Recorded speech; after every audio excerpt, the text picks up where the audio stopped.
우리 함께 말씀을 보지요. 히브리서 11장 23절 말씀입니다. 우리 한 목소리로 함께 봉독하도록 하겠습니다. 믿음으로 모세가 낳았을 때 그 부모가 아름다운 아이임을 보고 석 달 동안 숨겨 왕의 명령을 무서워하지 아니하였으며. 아멘. 히브리서 강의 46번째 믿음의 사람 10번째로 모세의 부모에 대한 믿음을 나누겠습니다. 믿음으로 산다는 게 무엇인지 몰라도 믿음으로 살게 해 주십니다 라는 소제목입니다. 이 말씀에 담긴 믿음으로 여겨주시는 하나님의 은혜가 저와 여러분에게 감사로 경험되기를 소망합니다. 우리 어린이 말씀 나눌게요. 어린이 말씀. 기차 타본 적 있죠? 전철 타본 적 있죠? 한 번도 안 타봤어요? 그러면은 엄마 아빠가 운전하는 차 타봤어요? 네, 그래요. 그러면 우리 어린이들 기차 타고 전철 타고 차 타고 갈 때 가는 그 목적지에 대해서 그 길에 대해서 잘 알고 가요? 아니면 기차를 타면 기차 기관사 운전하시는 분에 따라요? 전철 타면 전철 운전하시는 분, 차를 타면 차를 운전하시는 분을 따라요? 알고 가요? 아니면 따라가요? 따라가죠. 그 길을 가는데 모르고 가는 일이 너무나 많아요. 모르고 간다는 것은 뭘까요? 운전하신 분에게 자기를 맡긴다는 의미가 있죠. 그치요? 만약에 맡겼는데 딴 길로 간다 그러면 불안하겠어요? 안 불안하겠어요? 불안하겠죠. 그런데 마음 편하게 가잖아요. 왜 그럴까요? 그렇게 운전해 주시는 분이 잘 갈 거라는 믿음이 있어서 그런 거예요. 그렇죠? 그러면 만약에 그 기관사 또 전철 운전사 또 엄마 아빠 운전해 주시는 그거 없이 나 혼자 그 길을 간다고 생각해 보세요. 혼자 그 길을 간다고 생각해 봤을 때 어떻게 갈 수 있겠어요? 잘못된 길로 돌아갈 수도 있고 엉뚱한 곳에 도착할 수도 있고 또 길이 좋은 길 나쁜 길 구별 못하고 막 갈 수가 있어요.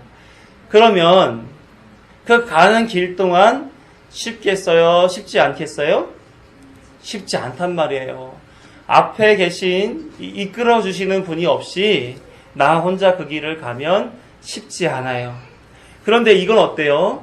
내가 어디로 가야 될지 모르는데 누군가가 그 길로 인도하시는 거예요. 누군가가 그 길로 인도를 해요.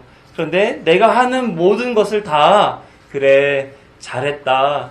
그래 그렇게 하는 게 맞는 거야. 그래 그렇게 살면 내가 인정해 줄게. 이렇게 해준다면 가는 그 걸음걸음이 편할까요? 힘겨울까요? 편안하겠죠. 그렇죠? 오늘 말씀 속에 나와 있는 이 모세의 부모는 어떤 사람이었느냐면 하나님이 해가시고자 하시는 그 일에 대해서는 잘 몰랐던 사람 같아요. 그래서 자기가 생각할 때 아기를 낳았어요. 너무너무 예쁜 아기가 나아졌어요. 그런데 당시에 바로 왕은 태어난 남자 아기들은 모조리 다 죽여버려! 이렇게 했단 말이에요. 너무 이쁜 아기 내가 10개월 동안 뱃속에서 같이 살다가 이렇게 태어나서 사랑스러워 보이고 예뻐 보이고 정말 지혜로워 보이고 장차 나중에 큰 인물이 될 것 같은 그런 생각이 드는 아이인데 이 아이를 애국 왕의 손에 죽게 만들어야 되나? 이런 고민을 했단 말이에요. 그래서 아니지 내 아이 죽이면 안 돼 하고 다른 사람들은 다 아기들을 맡겨서 죽게 만들었지만 나는 내 목숨 걸고 이 아기 다 지킬 거야. 이런 생각을 하면서 이 엄마 아빠는 아기를 숨겨놓게 돼요. 숨겨놓게 되는데 이 숨어있는 아이가 하루가 지나고 이틀이 지나고 한 달이 지나고 두 달이 지나고 석 달이 지나니까 컸을까요? 안 컸을까요? 컸겠죠. 그러면 목소리가 갓난 아기 때보다 커졌을까요? 작아졌을까요? 커졌겠죠. 그러면 주변 사람들이 저 집 애기 키우나 봐. 목소리를 들어보니까 남자 아기 같은데? 사람들이 알까요? 모를까요? 알게 돼요.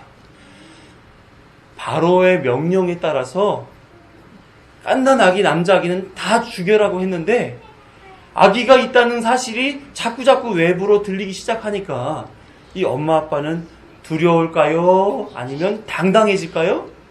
두려워져요. 왜? 바로 왕의 명령을 어긴 죄로 그 가족 모두가 다 죽임을 당할 수 있기 때문에 애 하나 살리자고 우리 모두 가족이 다 죽을 수는 없는 거 아니에요. 그렇잖아요. 그러니까 두렵고 떨리게 돼요. 그러면 어떻게 될까? 하나님 앞에 뭐 하겠어요? 여러분 같으면? 기도하죠. 하나님 살려주세요. 하나님 살려주세요. 기도를 했는데 기도에 응답이 없어요. 이 아이를 어떻게 해야 되지? 이 아이를 어떻게 해야 되지? 그래서 모세의 엄마 아빠는 지혜를 모아요. 이 아이는 죽일 수 없고 그렇다고 집에 두자니 우리 모든 가족이 다 죽게 될 것 같고 그래서 갈대 상자를 만들어요. 들어봤어요? 갈대 상자?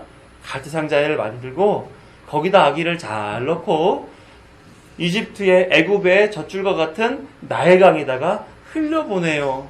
그건 어떤 탄 얘기예요? 내 손으로 죽일 수는 없고 이 아이 때문에 우리 가족이 다 죽을 수도 없고 불쌍한 우리 아이 누군가 그냥 멀리서라도 건져서 살려줬으면 좋겠다라는 마음으로 물 위에다 띄워주는 거예요. 그러면 물에 둥둥 떠 내려가며 사라져 가겠죠. 그리고 또 기도하겠죠. 하나님 저 아이 좀 살려주세요 하고. 자, 여기에 하나님을 향한 믿음이 있는 것 같아요? 아니면 어느 부모라도 강한 결단 가지고 할 수 있는 일이라고 생각하세요?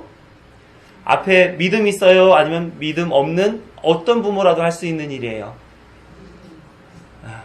어떤 부모라도 할 수 있는 일이죠. 지금도 그렇잖아요.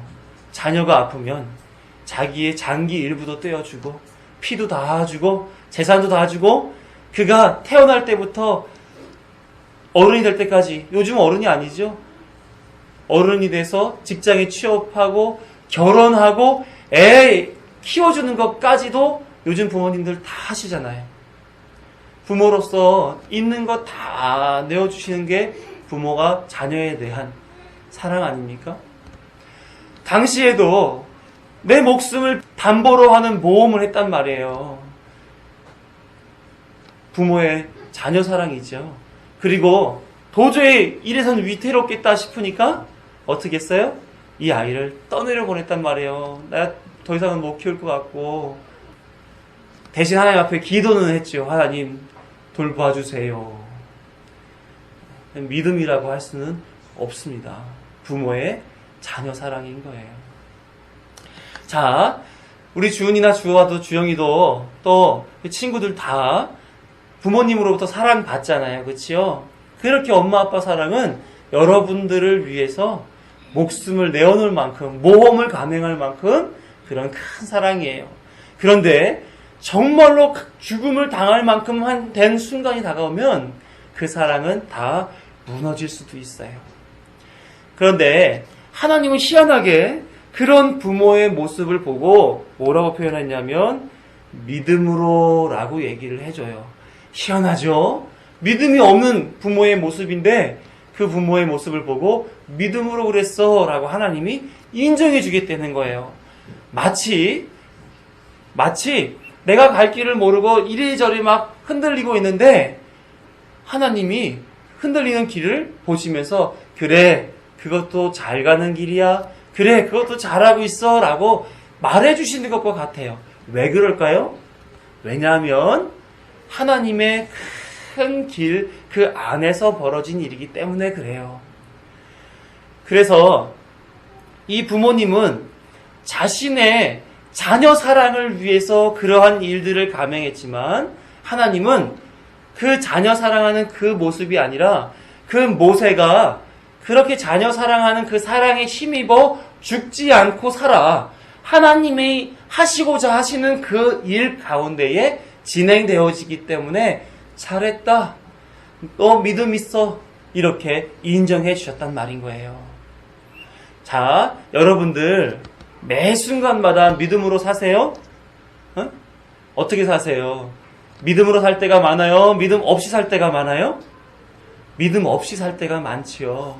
그런데 하나님은 믿음 없이 사는 그 모습을 보시면서도 내가 나를 향해서 살아가는 것이고 네가 지금 내가 계획해 놓은 대로 그 안에 살기 때문에 내가 믿음 있다고 인정해 줄게.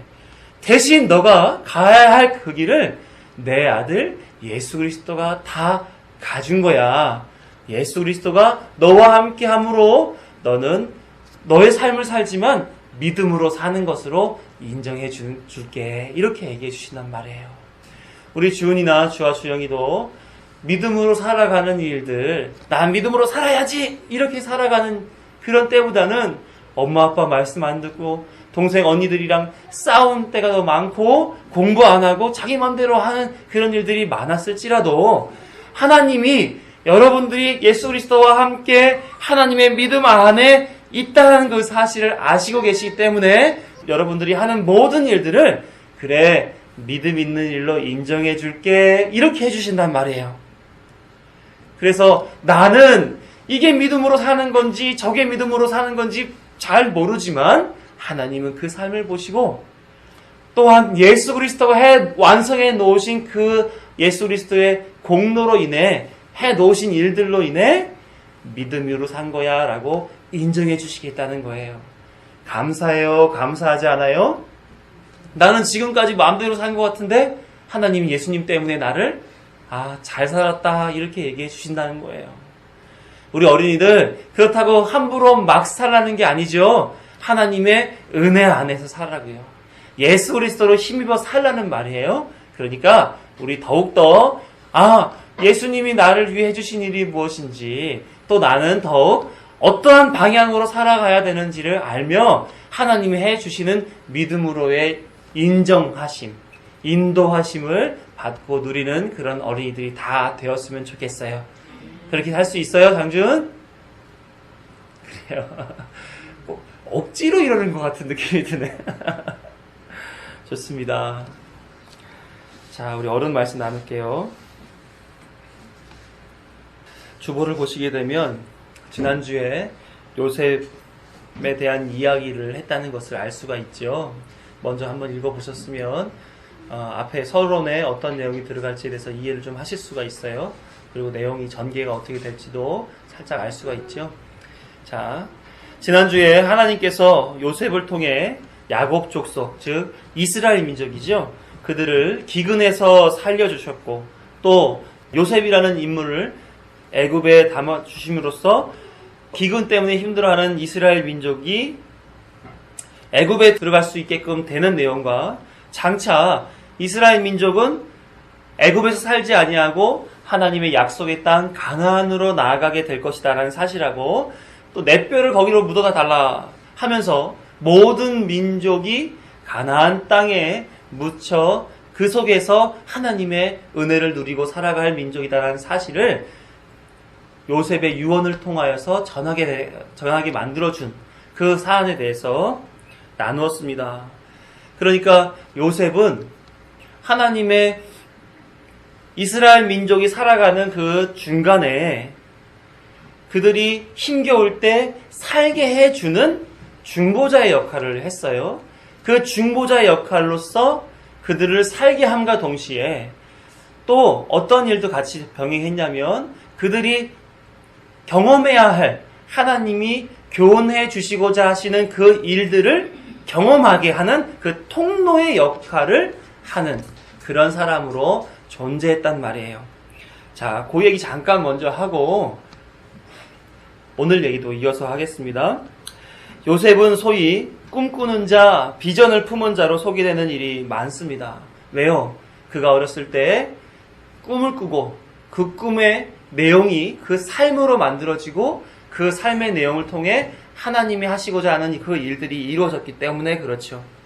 그래서 마치 꿈꾸는 자, 비전을 품은 자라는 말을 들어보면 요셉 자신이 꿈을 꾸고 그 꿈이 보여준 그대로 살아냈다는 식으로 이해되는 경우들이 너무나 많습니다.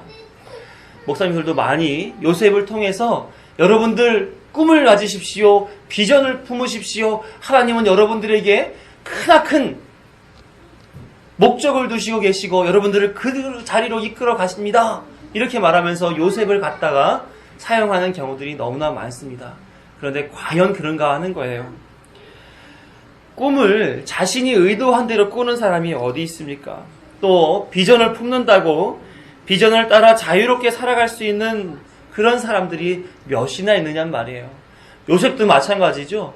꿈을 자기 맘대로 꾼 것이 아니에요. 하나님이 꾸게 해주셨단 말이죠. 또 그가 비전을 품은 것이 아닙니다. 비전을 품었다 할지라도 그가 노예로 팔려갔고 종살이를 했고 감옥에 갇혀있는 그 현실 속에서 그 비전을 품고 비전을 추구하고 나갈 수 있는 그런 자격과 신분이 상태가 주어졌는가 하는 거예요. 아니었죠. 성경이 보여주고자 하시는 것은 그의 꿈과 비전이 그런 일을 해낸 것이 아니라 하나님이 함께 하셔서 민족을 살리도록 그 자리로 이끌어 가시는 그 일을 했다 하는 거예요. 하나님이 하시는 일이다 하는 것을 보여주는 거죠. 그런 속에서 하나님이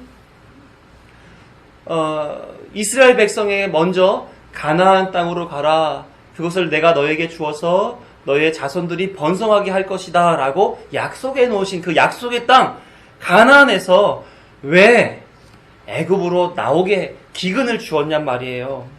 또 그곳에서 편하게 지내게 되면 되는데 애굽에 들어가선 뻔히 뭐하냐, 노예 생활할 수밖에 없거든요. 왜? 이방 민족이니까, 애굽 사람이 아니니까. 그런데 왜 거기로 들여보내셨냔 말이에요. 하나님이 약속해 주신 그 땅에서 하나님이 주시는 풍족한 은혜, 풍족한 곡식, 풍족한 음식, 풍족한 삶의 기반을 가지고 살지 왜 애굽으로 보냈겠는가?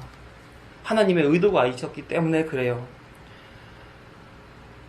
하나님은 이스라엘 백성들에게 그냥 너 거기서 잘 먹고 잘 살아라 라고 했다 그러면 굳이 거길 보낼 필요가 없어요.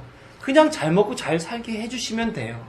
보내신 이유는 뭐냐면 내 백성을 만들어내고자 하시는 하나님의 언약 속에서 그 과정이 필요했던 거예요. 어떠한 과정? 무엇이 죽는 일이고 무엇이 사는 일인지에 대해서 알려주시기 위함인 거죠. 그래서 요셉은 이스라엘 민족이 애굽이라고 하는 땅에 들어가서 그것에서 과연 죽음이 무엇인지를 경험케 해주시기 위한 수단과 동기와 통로가 되도록 요셉을 사용하신 거란 말이에요.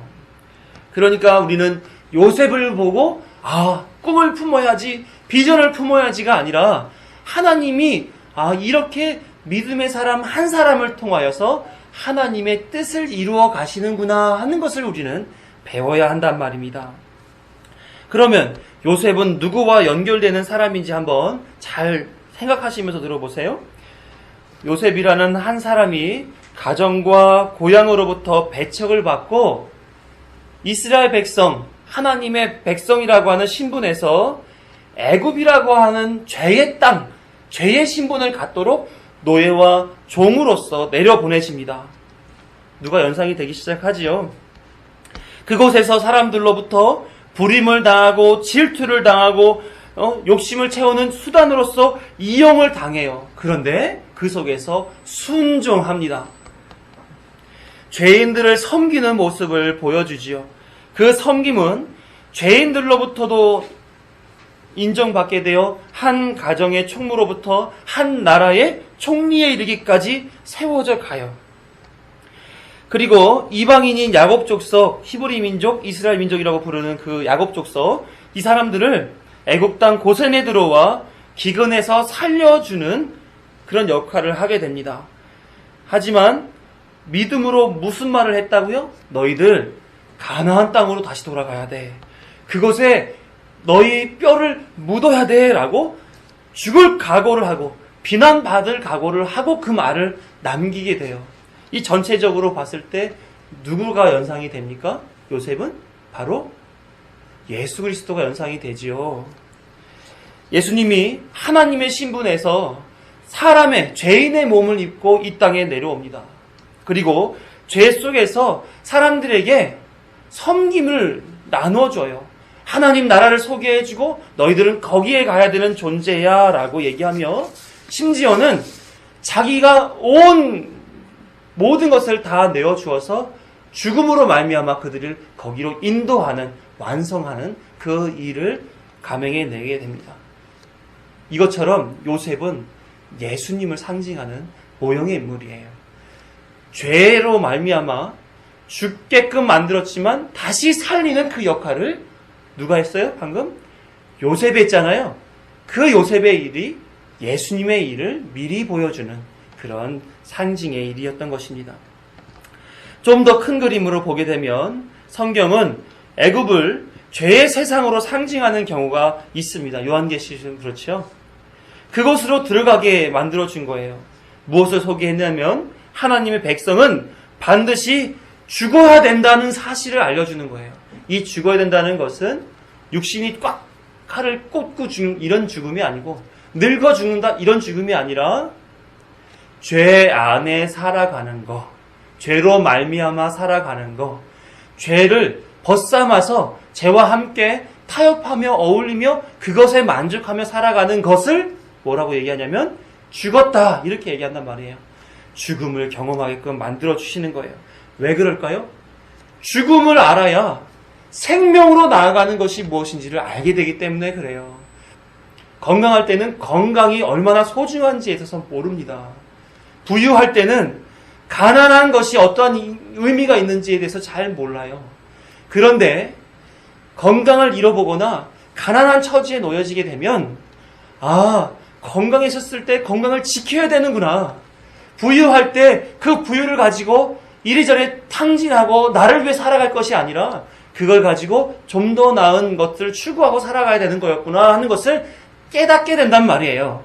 다시 말하면 이스라엘 백성이 애굽 땅에서 죽어봐야 가나안 땅에서 하나님의 은혜로 사는 일이 얼마나 소중한 일인지에 대하여 알게 된단 말이죠.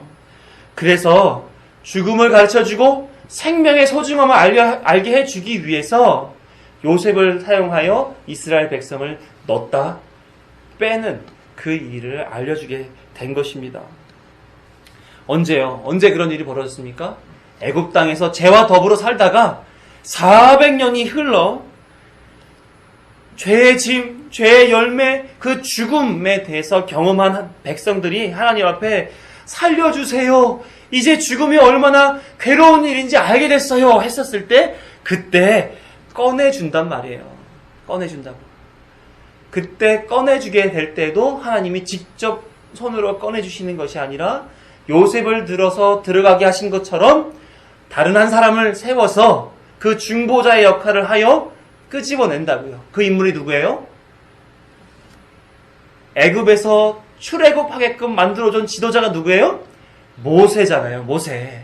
오늘 본문이 뭡니까? 모세가 태어나는 내용을 담고 있잖아요.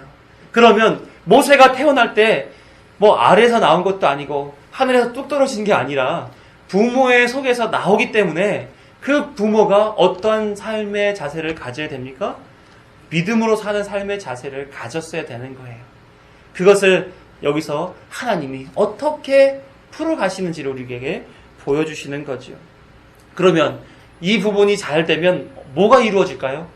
모세가 잘 자라서 하나님이 원하시는 바 이스라엘 백성들을 출애굽, 죽음에서 생명으로 이끌어내는 그 일을 감당할 수 있게 되겠죠. 그게 하나님의 작정이었단 말이에요.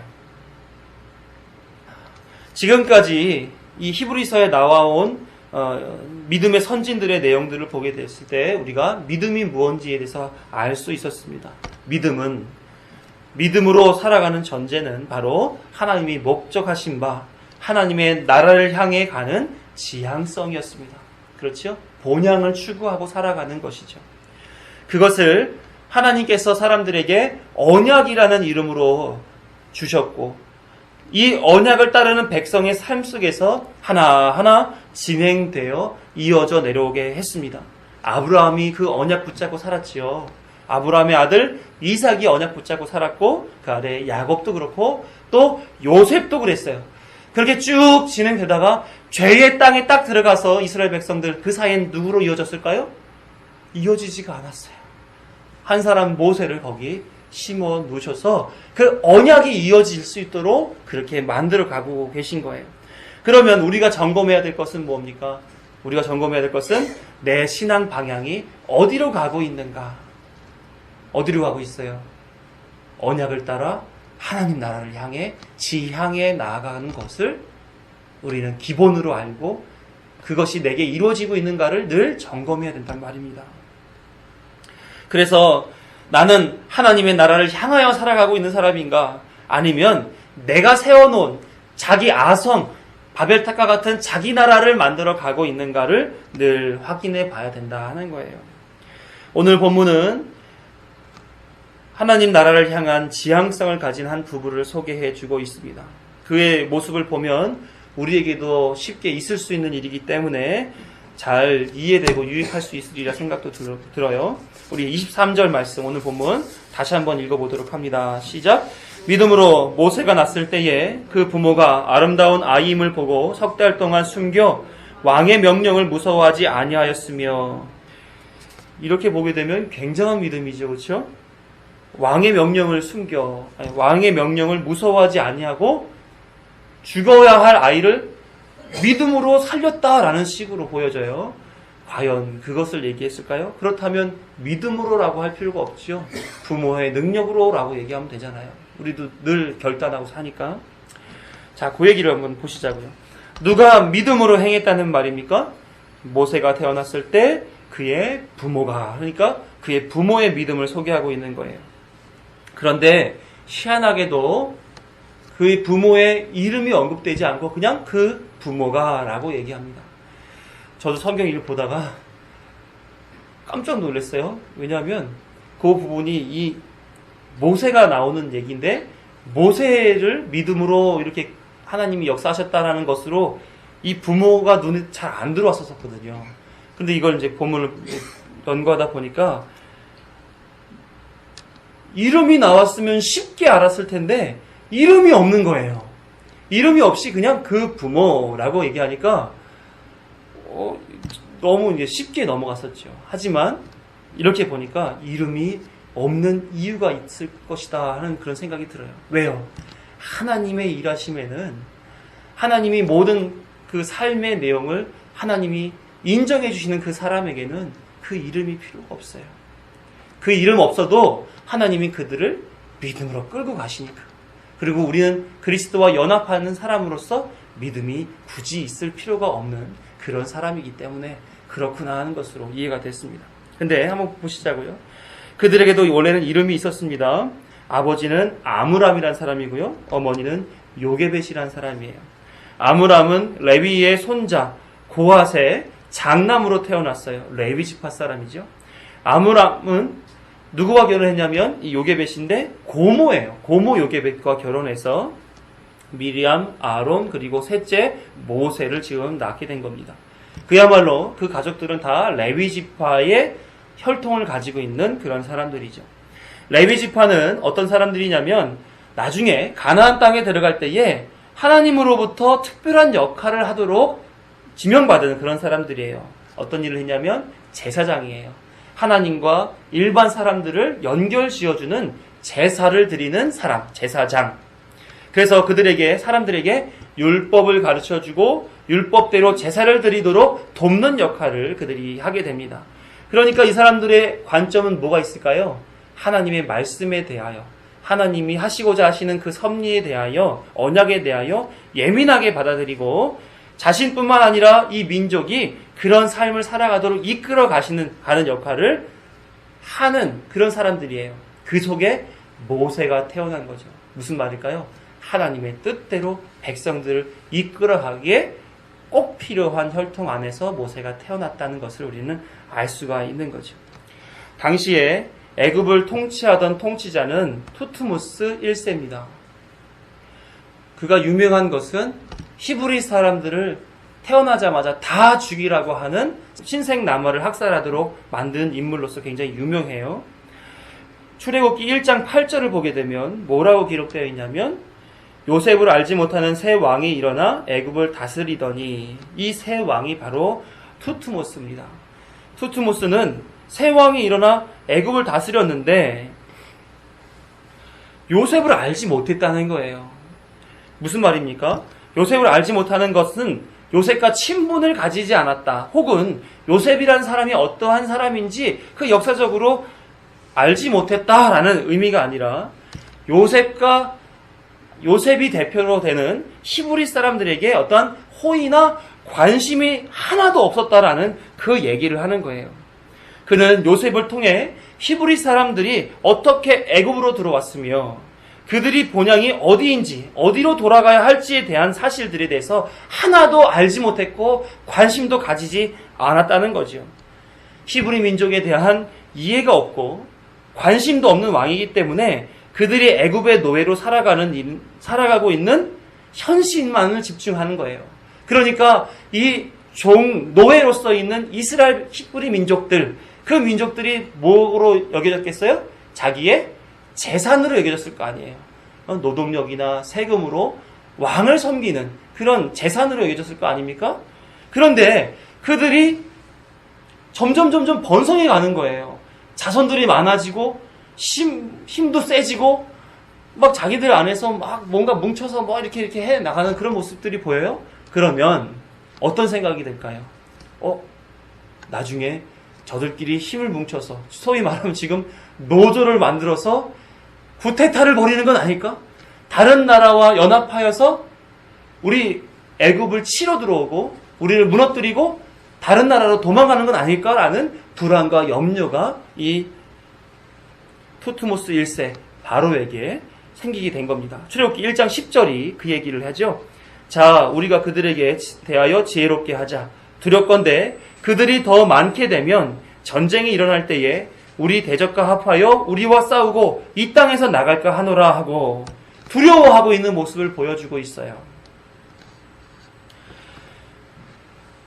그렇게 생각하기 시작한 그 내용은 뭐냐면 400년 동안이나 애굽이랑 함께 어우러 살았지만 그리고 애굽 땅에서 만족하고 살아가고 있는 모습을 보고 확인하고 같이 더불어 살았던 사람이지만 그 속에 이 사람들은 어떠한 사람인지에 대한 인식이 없었기 때문에 그래요. 요셉을 알지 못하는 그것이 그 마음속에 있었기 때문에 그랬습니다. 그러니까 무슨 염려가 생기는 거예요. 내 재산이 스스로 도망가고 우리를 무너뜨리게 하고 하는 그런 손해볼 것들을 생각하니까 이 사람들을 더 붙잡아 놔야겠다, 더 강성으로 끌어안아야겠다 이런 생각을 갖게 되는 거죠. 그러고 나서 생각한 것이 하필이면 남자아이는 다 죽여라 라는 것으로 나온 거예요.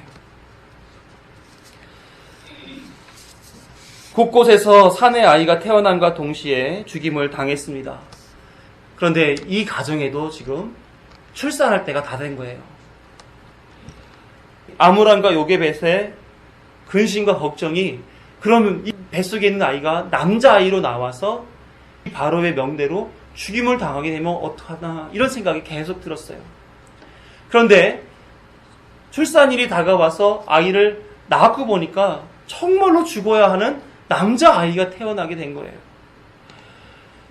그러면 여러분들 같으면 어떻게 하시겠어요? 이 아기를 내줘야 됩니까? 아니면 숨겨야 됩니까? 내준다 그러면 그 아이는 죽어 끝나게 될 것이고 숨기게 됐었을 때 만약에 발칵이 되면 그 아이는 물론 그 가족이 다 죽어야 돼요. 그럼 어떻게 하시겠어요? 죽이시겠습니까? 살리시겠습니까? 그들이 주목한 모세에 대한 보았던 것 첫 번째가 뭐였냐면 모세의 아름다움을 보았다고 그래요. 인간적으로 자기 자식이 예뻐 보이지 않는 부모가 어디 있습니까? 저희 이제 딸들을 보면 아시겠지만 예쁘죠, 그죠? 근데 태어날 때도 예뻤을까요? 아니요. 다 불어가지고 양수에 다 불어서 뭐 이렇게 허연 것도 붙어있고 막 쭈글쭈글하고 또 얼굴은 빨갛게 이렇게 익어져 나온 것처럼 보이고 예쁠 수가 없죠. 그렇다고 뭐 울음소리도 아름다울 수 있습니까? 밤에 새벽에 2시에 한 번, 4시에 한 번, 6시에 한 번 울어 제껴가지고 엄마 젖달라고 기저귀 갈아달라고 그 울음이 즐거울 수 있어요? 마냥 좋을 수 있습니까? 그렇지 않잖아요. 아름다움이 보일 나이가 아닙니다. 보이는 것이 아름다운 게 아니라 그 마음이 아름다운 거잖아요.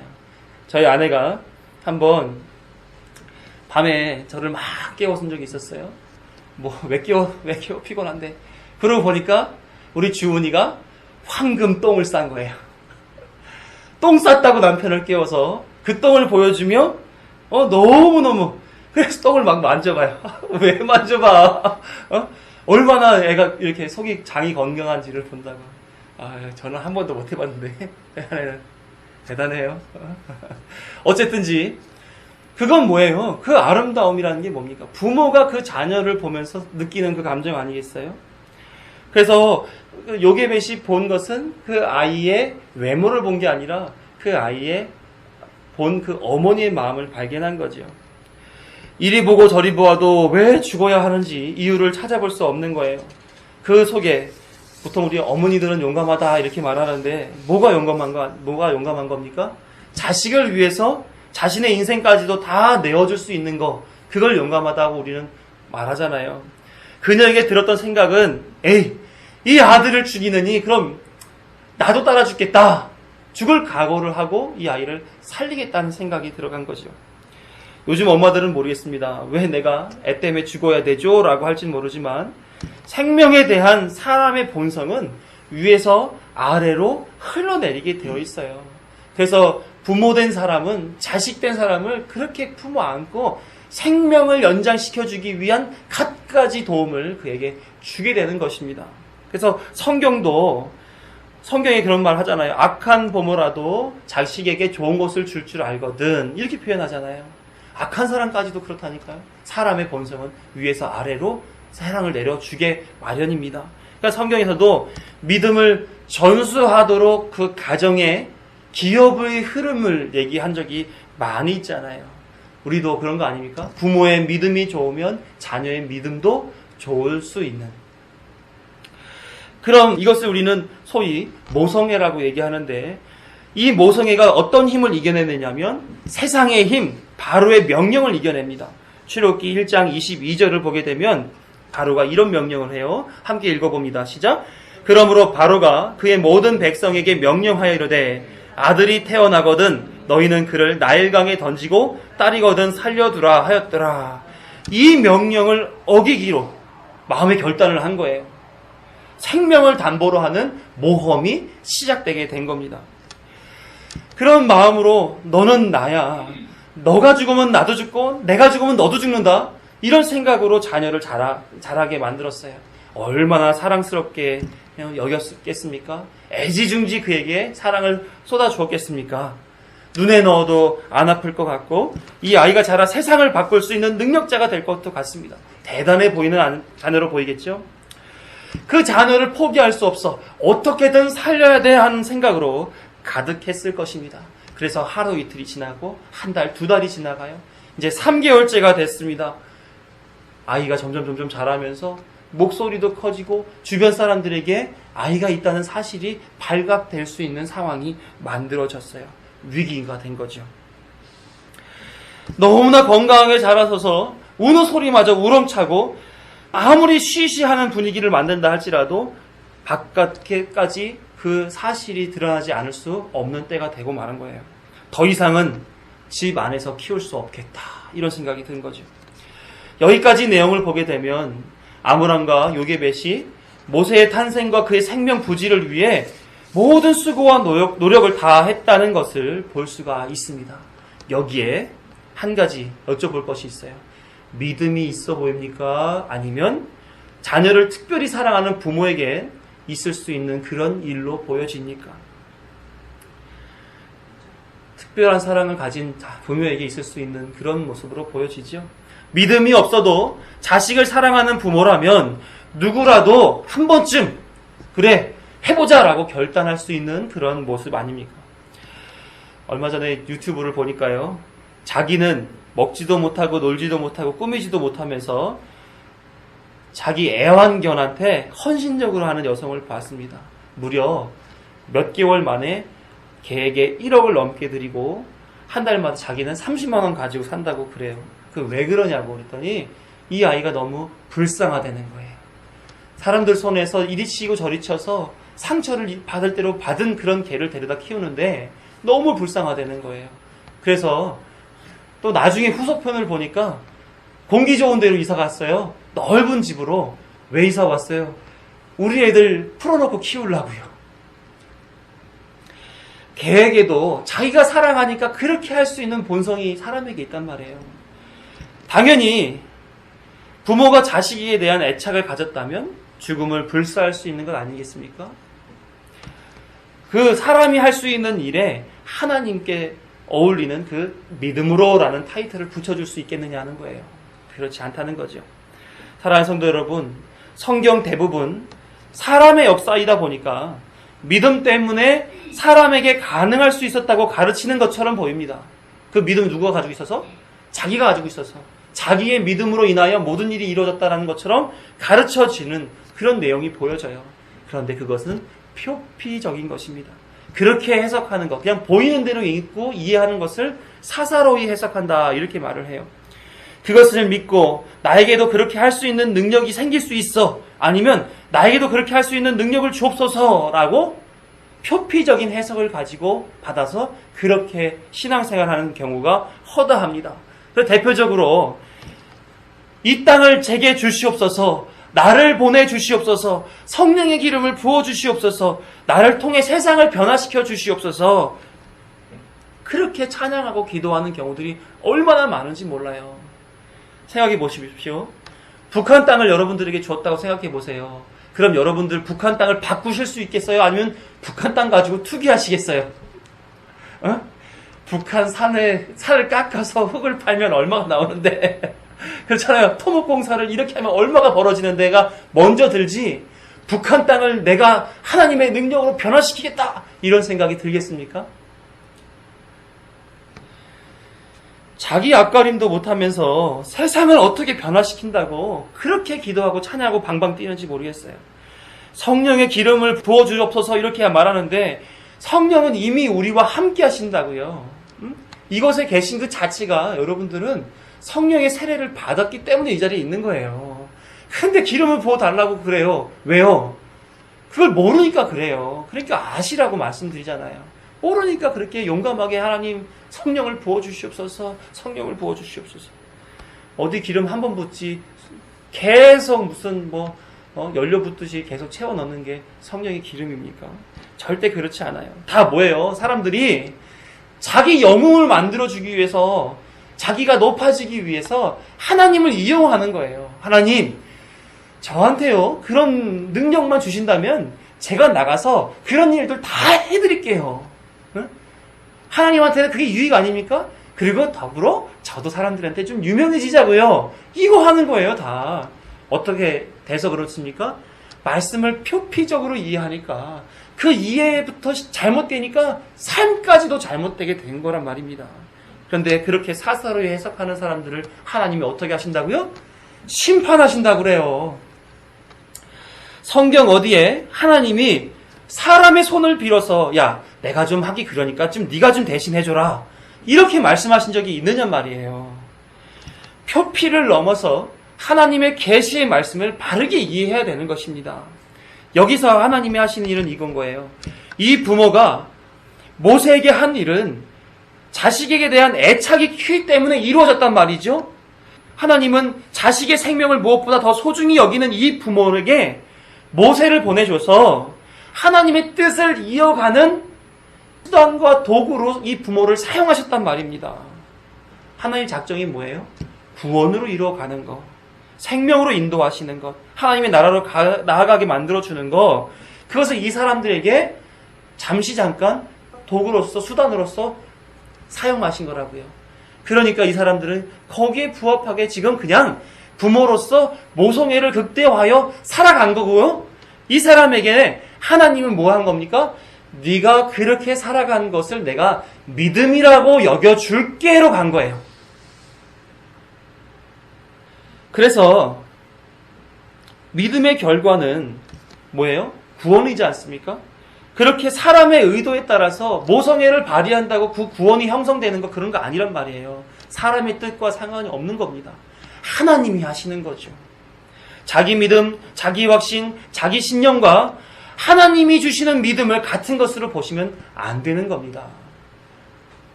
이 부부는 바로왕의 명령이 있다 하더라도 우리는 이 아들을 지킬 거예요 하고 자기의 능력을 믿고 버티기를 한 거예요. 믿음이 있다는 거예요? 없다는 거예요? 믿음이 없다는 거예요. 그렇게 모세를 키워온 이 부부에게 문제가 발생하면서 그 사람들의 수준을 여실없이 보여주게 됩니다. 이 아이가 너무나 잘 자라주어서 잘생기기도 하고 목소리도 좋고 건강해요. 근데 이 아이의 울음소리가 커서 비밀리에 키워야 하는 그 상황에 그 소리가 세상으로 나가게 됩니다.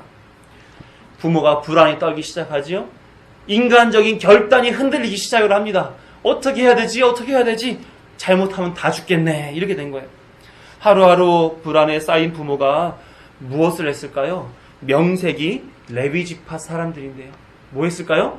기도했을 거 아니에요. 결국 불안에 쌓인 이 부모는 기도는 했지만 하나님이 풀어가시는 방법이 아닌 자기 방식으로 하나님 이 아이를 입 다물게 해주세요. 이 아이의 울음소리가 세상 사람들에게 안 들리게 해주세요 라고 기도했을 거 아니겠어요? 근데 하나님이 그렇게 해주십니까? 안 한단 말이에요. 왜? 그걸 통해서 뭐를 이 사람들이 경험할까요? 기도해서 하나님이 내 기도를 들어주시는 하나님, 나중에 다른 것들도 내가 원하는 거는 다 기도할 때마다 들어주실 하나님으로 이해하게 될 거 아닙니까? 하나님은 그거 바라시지 않는단 말이에요. 하나님은 하나님의 뜻이 이루어지는 것을 바라시지 그가 원하는 것을 해주는 것을 하나님은 원하신 그런 분이 아니시란 말입니다. 결국 불안에 쌓인 부모는 끝까지 이 아이를 책임지지 못하고 생명을 담보로 한 모험에서 자진하차하게 됩니다. 그리고 이 아이를 갈대상자를 만들어서 그 속에 넣어 나일강으로 흘러내려 보내게 돼요. 그리고 어떻게 해요? 안타깝잖아요. 3개월 동안 키웠는데 내 아들인데 흘려보내는 그 갈대상자에 누구를 붙여요? 멀리서 그의 누이 미리암을 따라가서 보게 만들어요. 어떻게 되는지 가서 봐라. 가서 나일강 저 끝으로 흘러갈 때까지 네가 눈에 보이지 않을 때까지 거기서 아이의 생명을 위해서 기도하고 와라. 그랬을 거 아닙니까? 여기까지가 이 부모들이 한 일이에요. 어디 믿음으로 한 일이 있다고 보여지세요? 네? 큰 파도를 이기겠다고 덤비던 작은 돛담배가 조금 버티다가 너무 위태로워지니까 결국 스스로 불안해서 포기하고 항구로 돌아온 꼴밖에는 되지 않습니다. 할 수 있는 마지막 순간까지 버티다 안 되니까 기도도 해보다가 기도도 안 되니까 갈대상자를 만들어 떠내려 보내게 됩니다. 이렇게 자기 뜻대로 되기를 바라는 기도를 하나님은 결코 들어주시지 않는단 말이에요. 누굴 위해서? 그 사람을 위해서. 이게 사람들이 하는 일입니다. 믿음 없는 사람들이 하는 일이에요. 이 부모가 믿음 없는 사람들이었던 거죠. 내게 능력이 있을 거라고 허세를 부리다가 자신보다 더 큰 실세를 만나게 되니 꽁무니를 빼는 거. 기도 좀 하다가 의도한 대로 안 되니 포기해버리고 그냥 막 될 대로 되라는 식으로 내보내는 거. 그거 사람의 형태 아닙니까? 그대로 똑같이 살고 있었던 거예요. 그런데 왜 히브리서 기자는 이런 사람에게 믿음으로 라는 표현을 붙였는가 하는 거예요. 23절의 말씀 중에서 부모가 한 일은 3가지입니다. 거기에 믿음으로 이어진 일들이 어떻게 믿음으로 해석되는지를 한번 보시자고요. 어떤 것을 했는지 보시게 되면 믿음으로 모세가 낳았을 때 그 부모가 아름다운 아이임을 보고 봤던 것 첫 번째. 또 석 달 동안 숨겨준 것 또 한 가지. 또 왕의 명령을 무서워하지 않은 것. 요 3가지가 이 부모가 한 일이죠. 이들은 이 3가지를 사람의 수준에서 이해하고 행동했습니다. 하지만 하나님이 어떻게 풀어가셨는지를 한번 보시자고요. 첫 번째, 그 부모는 모세의 아름다움을 보았어요. 아름다움은 토부라는 단어입니다. 하나님이 이 세상을 창조하시고 하신 말씀이 보시기에 좋았더라. 이 좋았다는 표현이 바로 토부예요. 여기에서 좋았다는 것은 눈에 보기 좋았다, 아름답다라는 표현이기도 하지만 더 엄밀한 의미에서 존귀하다, 보배롭다, 뛰어나다라는 의미를 가지고 있어요. 그래서 역대상 29장 28절을 보게 되면 다윗을 향하여 이렇게 표현합니다. 그의 삶을 그가 나이 많아 늙도록 부하고 존귀를 누리다가 죽음에. 저 다윗의 삶과 같은 그 존귀한 것을 표현할 때 이 토브라는 단어를 사용해요. 사도행전 7장 20절에서는 이 스데반 집사가 모세를 향해서 이렇게 설명합니다. 그때에 모세가 났는데 하나님 보시기에 아름다운지라, 이 아름다운지라가 토브의 단어예요. 하나님이 모세를 통해서 이것을 보게 해줬단 말이에요. 그런데 아므람과 요게벳 이 부모는 그의 뭘 봤을까요? 얼굴을 보고 아름답다. 이 아들을 내가 키워야겠다. 부모의 마음을 보게 된 거죠. 하나님은 그의 외모뿐 아니라 심성이 선한 상태를 보여주셨고 이 아기에게 대한 하나님의 특별한 섭리, 예수 그리스도를 모형으로 하는 삶을 살 것이라고 하는 거. 그래서 이스라엘 백성을 이끌고 가나안 땅으로 갈 그 생명을 소개할 자라는 것을 보여주었다는 거예요. 그런데 사람은 사람의 눈으로 봤기 때문에 그것이 안 보이죠. 안 보이는 그것에 하나님은 너희들 본 거야. 너 믿음으로 봤다고 내가 인정해 줄게 해줬단 말이에요. 여러분들 자녀를 보면서 이 아이가 하나님의 역사를 이루어갈 아이라고 눈으로 확인이 되십니까? 안 되시잖아요. 그죠? 제 얼굴을 한번 봐주세요. 제가 하나님의 그것을 할 인물로 보여주세요? 잘 안 보이시잖아요. 그렇잖아요. 저의 속 안에 담겨져 있는 것이 보이지란 말이에요. 우리와 성정이 똑같은 이 부모인데, 근데 그 부모는 외모를 보고 또 자신의 마음을 보고 그런 일을 벌였지만 하나님은 그것을, 그 행동을 믿음이 있다고 여겨준다는 거예요. 하나님이 의도한 것을 네가 다 했어 라고 인정해 주겠다고 말씀하신단 말이에요. 두 번째, 그가 한 일이 뭡니까? 그 부모는 모세를 숨겼습니다. 이 숨겼단 말은 에크리베라고 하는 표현인데 그 단어는 원형인 그 크리토라는 단어에서 왔어요. 이 말은 보호하기 위해 숨기는 것을 말합니다. 마치 시편 27편 5절에서 하나님이 다윗을 지키시고 숨기신 것 같은 그런 말이에요. 한번 읽어볼까요? 시편 27편 5절 시작. 여호와께서 환난 날에 나를 그의 초막 속에 비밀히 지키시고 그의 장막 은밀한 곳에 나를 숨기시며 높은 바위 위에 두시리로다. 부모는 어떻게든지 자식을 한번 살려보겠노라고 숨겼지만 하나님은 모세를 숨긴 그들의 수고를 시편 27편 5절에 담겨있는 것처럼 하나님이 다윗을 지키시고 숨겼다라고 하는 것과 같은 표현으로 사용해 줬다는 거예요. 그러니까 의도하지 않은 그런 복을 이 사람들이 누리게 된 거죠. 여동생이 오빠 골탕 먹이려고 책상 위에 책을, 공부하는 책을 다 벌려놨단 말이에요. 그래서 공부하는 책들을 싹 다 치워버리면 오빠가 약 오르겠지 하고선 싹을 다 치워버렸어요. 그런데 엄마가 오셔서 칭찬을 해주는 거예요. 딸 잘했어. 오빠 책상까지 다 치워놨네. 뭐예요? 자기는 아무런 그런 의도가 없이 그 일을 벌였는데 그것을 보는 어른은, 그것을 본 하나님은 인정해 주더라는 거예요. 잘했다. 그거 잘했다 그래. 잘 숨겼다. 부모가 숨겼던 이유가 하나님의 작전과 다르다 할지라도 하나님은 하나님의 뜻이 이루어지는 면에서 그래 그거 믿음으로 한 걸로 인정해 줄게 라고 하시는 거예요. 자, 세 번째로 그 부모는 바로의 명령을 무서워하지 않았다. 이것을 믿음으로 인정해 줬다고 말합니다. 바로의 명령에도 불구하고 그들은 자식을 살리기 위한 결단을 했습니다. 하나님은 그들이 모세를 살리자고 결단한 것을 믿음으로 한 일로 받아준 거예요. 그런데 실상 잘 보세요. 그가 정말 명령을 무서워하지 않고 끝까지 아이를 키워냈는지 그렇지 않잖아요. 그를 갈대 상자에 담아서 나일강에 흘려보내지 않았습니까? 끝까지 무서워 안 했습니까? 아니죠. 무서워했는데 하나님이 무서워하지 않더라라고 인정해 주신다는 거예요. 왜? 하나님의 작정에 부합하게 행동했기 때문에 그래요. 여러분 태양의 후예 많이 보셨죠? 보셨어요? 네, 저는 싸그리 쫙 몰아서 너무 재밌게 봤어요. 태양의 후예에서도 보면 그 메디큐브에서 아랍 VIP를 수술하는 상황이 나오잖아요. 그죠? 주치의는 하지 마라. 너희들 수술하게 되면 너희들이 다 책임져야 된다. 내가 할 테니까 놔둬라 라고 얘기했지만, 그리고 또 대대장은 우리 일 아니라고 놔두라고 해라. 잘못하면 너가 책임져야 된다라고 말했지만, 유시진 대위는 뭐라 그래요? 강모현 의사한테 살려라 이렇게 얘기하잖아요. 그죠? 살릴 수 있습니까? 네. 자, 그럼 살려요 하고 총 딱 꺼내잖아요. 아, 한때 저도 그랬는데.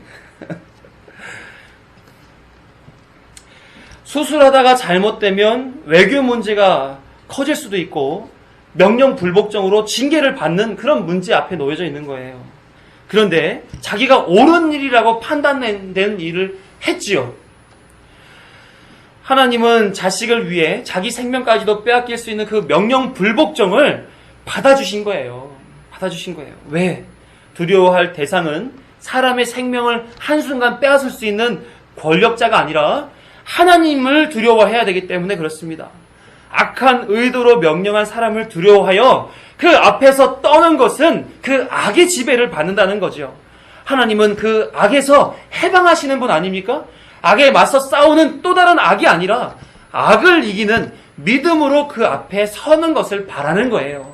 그러니까 그 앞에서 내가 믿음으로 인정해 줄게. 그건 네가 지금 바로의 명령에 불안에 떨고 있지만 그거 떠는 거 아닌 걸로 내가 인정해 준다는 의미야. 그 얘기를 해주신 거란 말입니다. 이 부모는 자식을 위해 두려워하지 않았으나 하나님은 악 앞에서 믿음으로 행했다고 인정해 주시는 그런 내용인 거죠. 다시 말해 부모는 단순히 모세라는 아들을 보고 3개월 동안 숨겨 키우다가 도저히 키울 수 없는 상황이 되자 갈대 상자에 담아 나일강에 흘려보낸 것, 이것이 그들이 했던 전부입니다.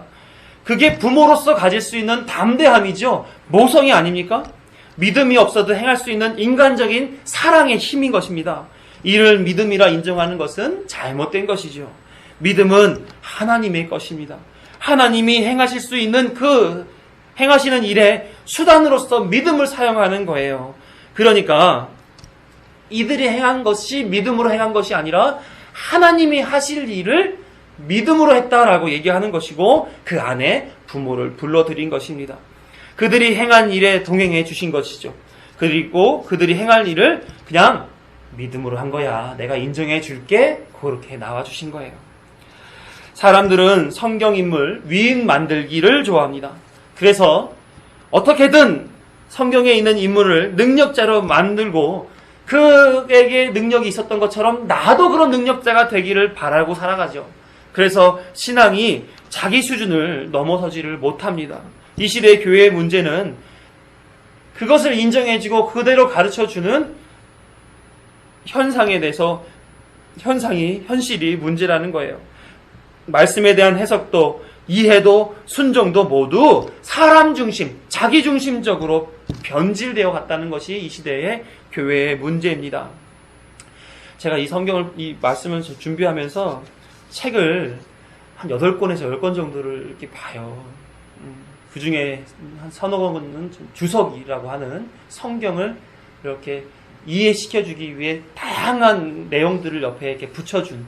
그래서 그거 보면, 성경은 이런 거였구나 하는 것을 쉽게 이해할 수 있는 그 책이 주석인데, 이 여러 주석을 보니까 또 이 본문을 가지고 설교를 해낸 다른 목사님들의 설교문을 보니까 이 부모에 대해서 굉장히 높여줍니다. 부모가 특히 요게벳이 믿음이 있어서 모세의 아름다움, 즉 하나님이 창조하실 때 좋았더라라고 했던 것 같은 토부를 쓰는 것은 요게벳이 믿음이 있어서 모세 안에 좋았더라 할 좋은 요소들을 다 간파해서 그래서 믿음으로 살리자고 아므람에게 동의를 구하고 그렇게 한 일이다. 그래서 요게벳을 위인 삼아 설명하는 그런 일들이 얼마나 많은지 모릅니다. 또 바로의 명령에 따라 죽을 수도 있었을 텐데 믿음으로 모세를 3개월 동안 키웠고 더 나아가 바로의 딸이 나일강에서 목욕할 때 갈대 상자를 만들어 떠내려 보내면서 누인 미리암을 보내. 이 바로의 딸은 자식이 없었거든요. 이 공주가 왜 낙이야? 할 때 등장해가지고 제가 유모를 보내서 젖을 먹이게 할 테니까 이렇게 아이를 키워보시는 것이 어떻습니까? 하고 하는 미리암을 영웅 만드는, 요게벳을 영웅 만드는 그런 주석, 설교를 많이 해 놓으셨더라고요. 아니잖아요. 그렇잖아요. 요게벳에게 믿음의 선견지명이 있었다. 믿음이 있으므로 그런 일이 가능했다. 이것을 자꾸 설명해 내는데, 그러면 뭐가 문제냐면 사도 요한이 요한복음 1장에서 말한 사람은 어둠이고 빛으로 오신 예수 그리스도를 피해갔다라고 하는 사람의 본질이 잘못 해석이 되게 될 수밖에 없어요. 사도 바울이 로마서 3장에서 말했던 것처럼 모든 인류가 제 아래에 있다고 말하는 그 인간의 본질과 적합하지 않단 말입니다. 사람은 하나님의 뜻을 모르는 것이 당연해요. 모르는 것이 당연하고 그 뜻에 부합하지 않도록 살고자 노력하는 것이 자연스럽습니다. 그게 성경이 사람에 대한 소개예요. 그런데 어떻게 이 사람들을 영웅 만드냔 말이에요. 그 영웅 만드는 것의 이유는 뭐냐? 나도 그럴 수 있다라고 하는 실마리를 만들어 주기 위해서 영웅 만든단 말이죠. 그것은 성경을 사사로이 해석하는 것이고 심판받기 마땅한 겁니다. 여기서 강조되어야 될 것이 무엇입니까? 이 부모는 부모의 역할을 최선을 다해서 살았다는 거예요. 그것을 이용하여 하나님은 하나님의 뜻을 풀어가시더라 하는 거예요. 이 말씀과 같은 성경을 해석해서 바르게 해석해서 바르게 이해해 바른 말씀을 먹어야 되는 겁니다. 내가 일해 나를 만드는 것이 아니라 말씀이 일하셔서 나를 만들어 가시도록 그 말씀의 바른 인식들을 가지고 살아야 된다는 거예요. 결론을 맺겠습니다. 오늘 본문은 크게는 하나님이 요셉을 통해 애굽 죄의 땅에 들어가게 하시고 모세를 통해 그 땅에서 나오게 하시는 사망과 생명의 교훈을 주시고 계신 가운데에 이 부모를 사용한 것입니다. 이 부모의 생명을 건 수고가 하나님의 작정 안에서 사용된 것이죠. 우리도 하나님 안에, 작정 안에 포함되어 있습니다. 우리의 어떤 것을 이용하여 하나님이 그 작정을 징검다리로 사용하실지 모르는 일이에요. 그러면 우리는 어떻게 살아야 될까요? 하나님의 나라를 향한 지향성, 하나님이 어떻게 일하신다라고 하는 그 언약의 완성을 향해서 살아가야 된다 하는 겁니다. 아무리 멀리 장타를 친다 할지라도 파울선 바깥으로 치는 그 공은 늘 파울입니다. 100개를 쳐도 1000개를 쳐도 선수 힘만 빠지는 거죠. 그런데 파울 안쪽으로 친 공이라면 하나를 쳐도 그것은 홈런이 됩니다. 그러면 우리는 파울선 안에, 하나님의 선 안에서 그 지향성을 향해서 부단히도 나아가야 된다는 거죠. 그 방향이 바르게 설정이 되어 나가야 된다는 겁니다. 또 작게는 이 부모를 통해 내가 죽음 앞에 선다 할지라도 하나님께서 생명으로 나아가는 일 앞에 서 있는 것이 바른 믿음의 삶이란 사실을 보여주고 계신 거예요. 그래서 우리 앞에 어떠한 현실적인 어려움이 있다 할지라도 하나님 앞에 하나님의 작정이 풀어가지는 그 일 앞엔 서 있어야 된다는 사실을 얘기해주고 있는 겁니다. 물론 이 시대에 나를 죽이는 그것은 없지요. 누가 나에게 칼 들고 와서 죽이겠다 하겠습니까? 생명의 원리를 쫓아 살아가십사 이렇게 말씀하는 거예요. 아들을 살리기 위해 자기 목숨도 아끼지 않았던 그 원리, 부모의 원리, 또한 예수 그리스도의 원리, 하나님의 원리, 나는 죽고 예수로 사는 그 원리로 살아야 된다는 겁니다. 그러면 여러분들 어떻게 죽으시겠어요? 어떻게 죽으시는 것이 맞습니까? 말씀으로 인해 구원받을, 생명을 받을 그 일로 나를 맡기는 거죠. 그러니까 말씀은 뭘 얘기해요? 너 뜻대로 살지 마. 너가 부모로서 자식에게 그만큼 사랑 가지는 것 알아. 그런데 그게 너를 만들면 안 돼. 너가 다른 사람을 사랑해서 구제해주고 봉사해주고 돌아봐주고 하는 것 알아. 그러나 그게 너를 살리기 위한 수단으로 사용되면 안 돼. 너는 예수 그리스도 없이는 살 수 없는 자야. 예수 그리스도로 살기 위하여 너는 말씀 앞에 죽어야 돼. 자기를 부인해야 돼. 자기가 자기 뜻대로 살아가는 것 버리고 예수의 뜻대로 살아가는 것을 통해서 살아야 돼. 그 원리로 살아가는 것입니다. 당시 하나님은 자식에게 대한 부모의 마음을 이용하여 모세를 살리시고 훗날 모세가 생명의 길로 이끄는 중보자의 삶을 살 첫걸음을 걷게 만들어 준 거예요. 그래서 예수님의 모형으로 보여주었고 지금은 그 모형의 실체이신 예수님께서 중보자의 걸음을 다 걸으시고 구원의 길을 완성해 주셨습니다. 우리는 그것을 믿고 그것을 알고 그 방향으로 살아가는 거죠. 그래서 믿음으로 하나님의 나라를 향한 지향성과 나는 죽고 예수로 사는 원리로 사는 성도들에게 예수께서 완성해 놓으신 그 구원은 허락되게 되어져 있다는 거예요. 사랑하는 성도 여러분, 믿음은 부모를 하나님께 쓰임받게 하고 하나님의 작정을 완성하는 일을 합니다. 능력이죠. 우리도 믿음에 자신을 맡기고 살아야 하겠습니다. 믿음이 저와 여러분을 쓰임받게 하고 구원으로 이끌어 주실 것입니다.